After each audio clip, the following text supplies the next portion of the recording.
How I scored a $10,000 copywriting client. Now, this happened a long time ago, but the lessons from it is still very much valid today. So I think some of you might be at the stage where I was at, and there's uncertainty.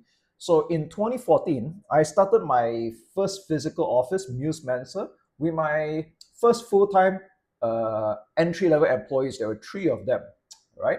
So my online income at the time was quite comfortable for a one-man show, yeah. But with a team of people this time, suddenly, let's just say I need to raise more funds, right?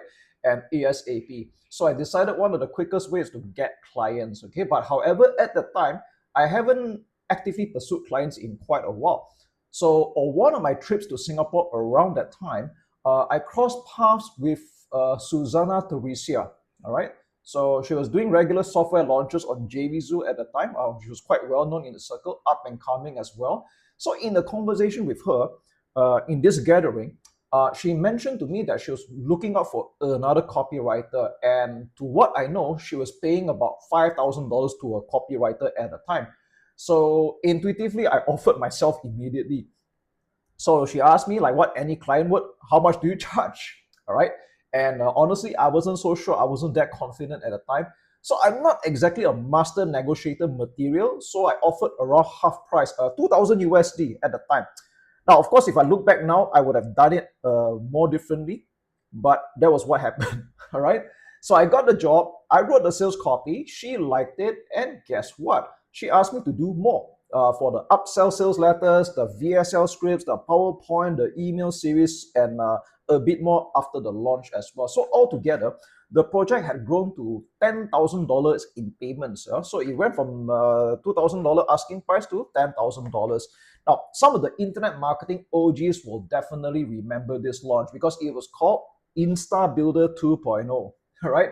So it was quite a solid and popular page builder for its time, and it lasted for quite a long time, I would say. Knowing how software usually gets outdated very quickly without any updates, right? So it lasted a long time. More on that in a while. So the launch, right, it grossed to quite close to $500,000 on the launch week. So quite successful. But the story doesn't end there, all right? So the following year, in 2015, Susanna hosted a two-day live event called DBA, which stands for Dream It, Achieve It, Believe It. And that was in Surabaya, Indonesia, her hometown, right? So not only she invited me as one of her event's keynote speakers, she invited quite a number of them as well, but it was also an all expense paid, including the hotel lodging. All right. I mean, seriously, I had spoken at quite some events, and there had not been any event organizer that had done that for me as a speaker. I mean, that was really amazing and generous of her. So she also authored a book I want to show you here. It's called The Netpreneur Story, all right, by Susanna Theresia. All right, it's written in Indonesian, by the way. Dari karyawan jadi miliarder bisnis internet. All right, in Indonesian. Okay. Because when she was in Singapore, she used to work at, I think, as a journalist or a TV production studio. That was how I remembered at the time. Okay. And I also got a nominal mention. I even earmarked the page. This was the historical meeting. Yeah, that's her sitting over here in 2014. That's me somewhere in the middle. And that was where this meeting took place. Let me just show it to you a little bit closer. All right, there's Susanna, and that's me over here, among the other people here. All right.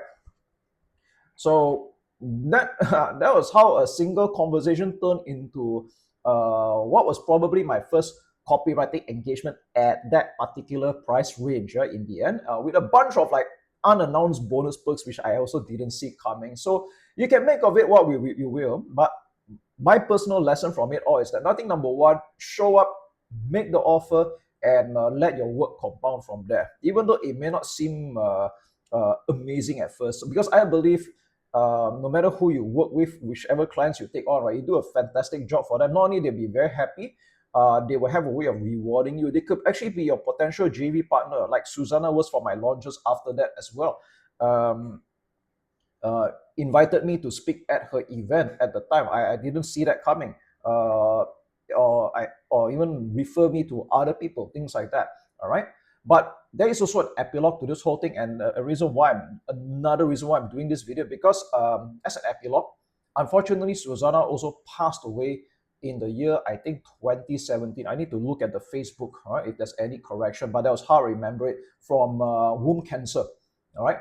And but not before she hosted a second DBA event, this time in Jakarta, 2016. That was where I brought some of my students, and I myself also attended. I believe, honestly, if she had continued to live on, right, she would have kept doing it, honestly. So in doing this video, it's also an acknowledgement of someone who has been pivotal to my business at a very important time when I needed it. Fun fact, when I do my webinars, right, there are breaks in between. I will play some, of course, some music for the intervals or intermission. And one of them is Planet Shakers, I believe, which is a bit of an unusual choice because it's quite Christian-centric, right? But it's actually also a homage to Susanna because that was her favorite song that she played during her DBA events. So there's that. Okay. So that's my video for today. I'll see you guys the next time.